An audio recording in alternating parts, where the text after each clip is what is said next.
Boo what is up? This is part 2 of Supergirl Season 2, Episode 4, titled Survivors, my part 2 video. Also, I forgot to mention, during this episode, we see that Mon, while he's at the DEO, you know, he's training to see what type of powers he has, you know, since he's a Draxonite, and since it's a sister, apparently in the show, it's a sister planet to Krypton, maybe they have similar abilities.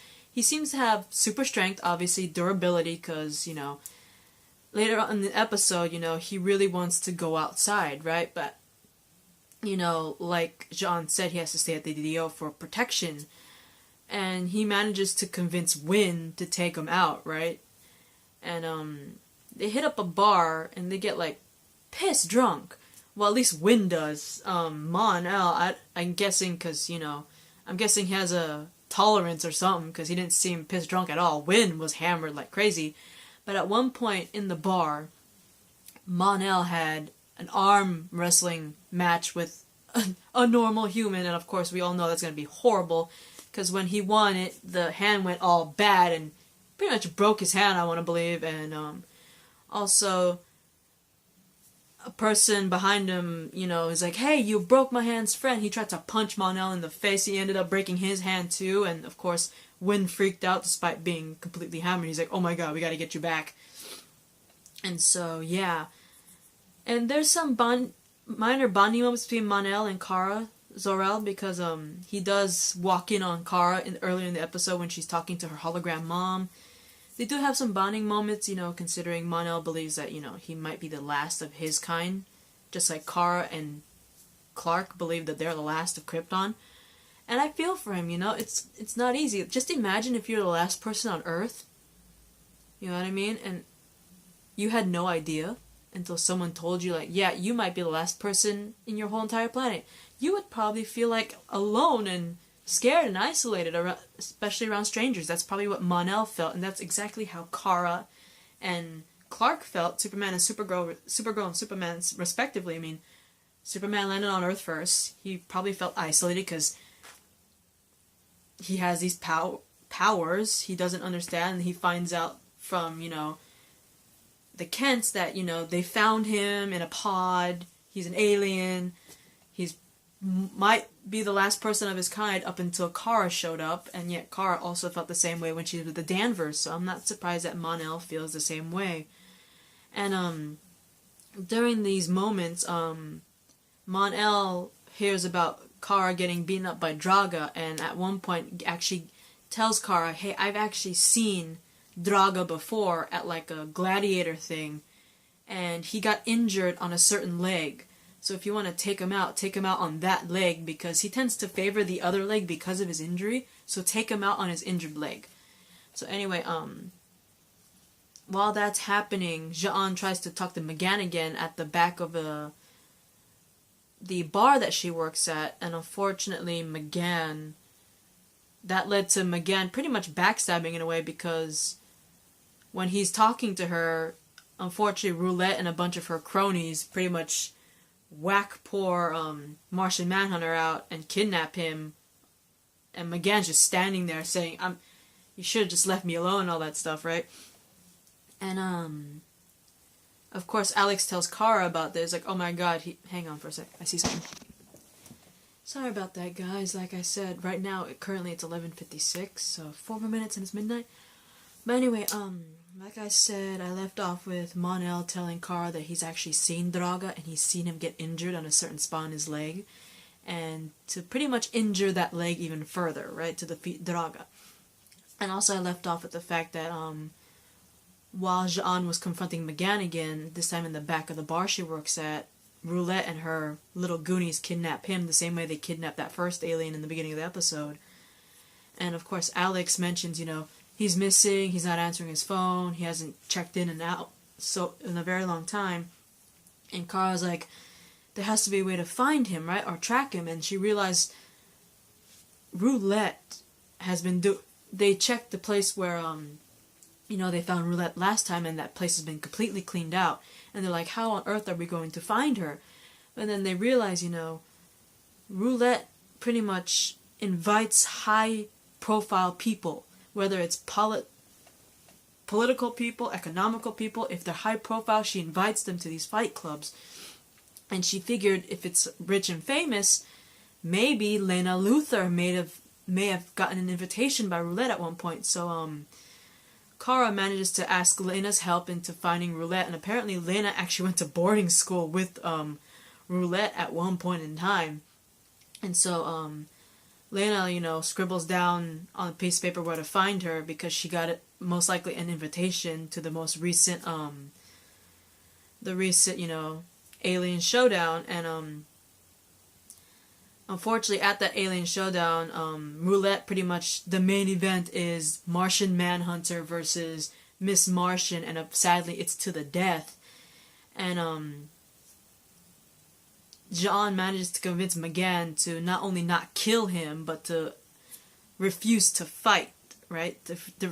Basically to refuse continuing the fight, saying they're not going to kill each other, they refuse to fight. And unfortunately, Roulette's like, I figured you two would say that. So she pretty much calls out her ace, which is Draga, pretty much knock out Jean and McGann, right? And Kara manages to arrive, along with, Maggie and Alex and a bunch of other, cops and DEO and stuff. And, Kara, with the advice Mon-El gave her, manages to, knock out Draga with ease by, the advice Mon-El said, by striking that certain injured leg that he had. And, as they're chasing down Roulette, she's getting protected by the other aliens, because according to her, she's like, these aliens had nothing. I gave them something. I gave them purpose. I gave them a home and to be safe and everything. But Kara's like, she's making you kill each other. And in a way, she's pretty much telling them, Roulette's not helping you at all. She's basically just letting you guys kill each other. That you came here to start a new life, to start new, right? And I'm pretty sure starting new, starting over here on Earth did not mean going to a fight club to kill other fellow aliens or get yourself killed, right? And so she manages to convince the aliens to not protect Roulette, who is later arrested, but unfortunately we see later on that in front of Alex and Maggie, she gets pretty much released within not even that far off later. She gets released. Apparently orders from the higher up to release Roulette, which sucks so much. But anyway, sorry, I'm watching. Hang on. Anyway, sorry, I thought I heard something. But anyway, after that's all sadly squared off,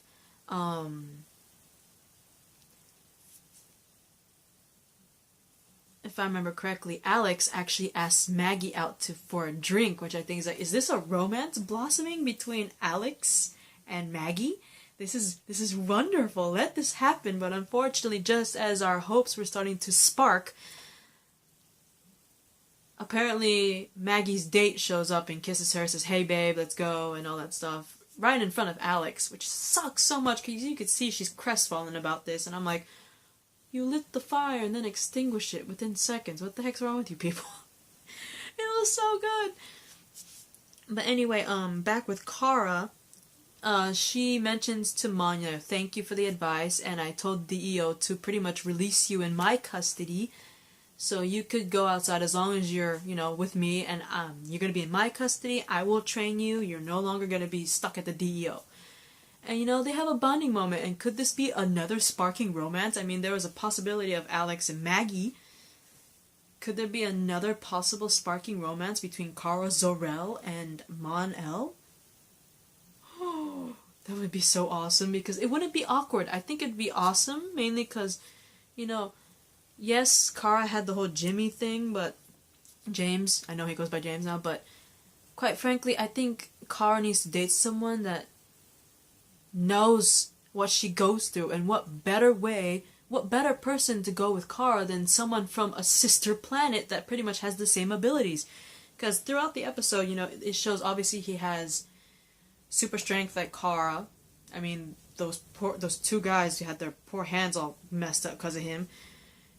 according to Win, he doesn't have freeze breath or laser vision, all that stuff, but he can't fly like Kara, but apparently when he leaps, he leaps pretty high, and the only time I ever saw that was if you saw the animated show Young Justice, Superboy, granted he can't fly either, but he did large leaps to the point where he looked like he was practically flying, right?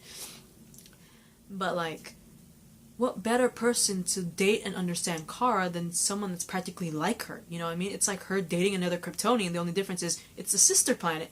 But in a way, it's like dating someone from your own kind, which it works, you know? She won't have to worry about, you know, one, he knows she's Supergirl, obviously, so she doesn't have to hide that. They both have the same strength, and they both have backgrounds. They're both aliens, you know what I mean? And technically they're like both the last of their kinds, with the exception of Kara with her cousin.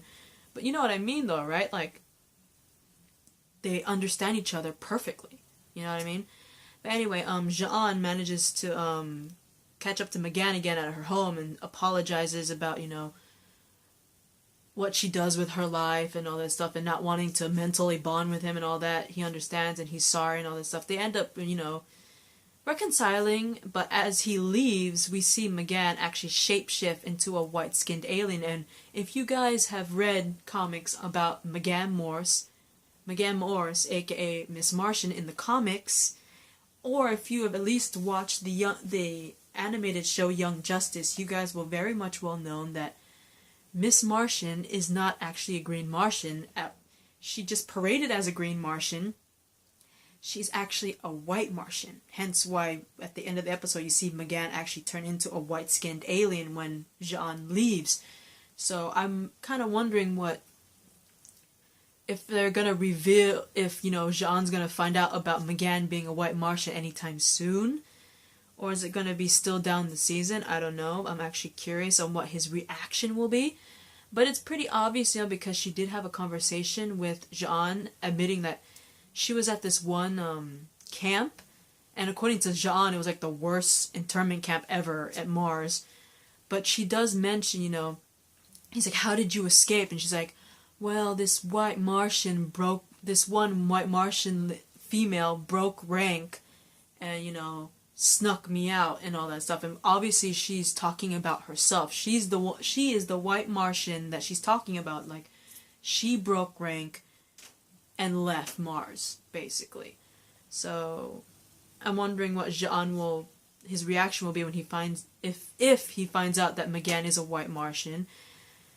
Will we see Alex and Maggie actually have a relationship? Will there be a possibility of Kara, Zor-El, and Mon-El having a relationship? It seems good matches, you know, Alex and Maggie and Kara and Mon, because, you know, like I said, Kara and Mon, who better to understand each other than each other, right? And then there's Alex and Maggie have a great bond, and they're badass as ladies, right? And I think it's awesome. But we most likely might see more of Roulette, considering she was, you know, released, so I'm looking forward to that. And I'm looking forward to possibly more members, you know, superheroes, you know, because we just had Superman. Bring in more superheroes, guys. But anyway, that was my reaction rant to Supergirl Season 2, Episode 4, titled Survivors, and I can't wait for Episode 5, guys. See you soon. Bye.